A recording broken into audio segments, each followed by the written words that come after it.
এখন দি থাকে আৰু ইয়াৰ ল'ৰা ছোৱালীয়ে যাতে ৰাজ্য আৰু ৰাষ্ট্ৰীয় পৰ্যায়ত খেলাৰ যোগ্যতা অৰ্জন কৰে এইখিনিকে কৈ ক্ৰীড়া ভাৰতীৰ প্ৰশংসনীয় পদক্ষেপ নতুন প্ৰজন্মক হকীৰ প্ৰতি আকৃষ্ট কৰাৰ প্ৰয়াসেৰে ভিন্ন প্ৰান্তত হকীৰ প্ৰশিক্ষণ দি আহিছে। গুৱাহাটী মালিগাঁৱৰ আদিমগিৰিতো ক্ৰীড়া ভাৰতীয়ে এক হকীৰ প্ৰশিক্ষণ শিবিৰ অনুষ্ঠিত কৰিছে। বহু ল'ৰা ছোৱালীয়ে এই প্ৰশিক্ষণত অংশগ্ৰহণ কৰে। প্ৰশিক্ষণৰ অন্তত ৰাজ্যিক পৰ্যায়ৰ হকী খেলত অংশগ্ৰহণ কৰাৰ সুযোগ উদ্যোক্তাসকলে প্ৰদান কৰিব।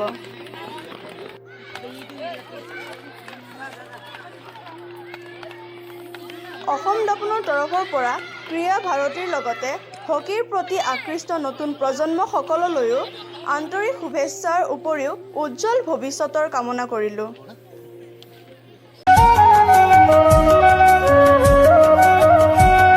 আমাক পুনৰ লগ পাবলৈ অসম দাপোন ছাবস্ক্ৰাইব কৰক আৰু কাষতে থকা বেল আইকনটো বজাওক।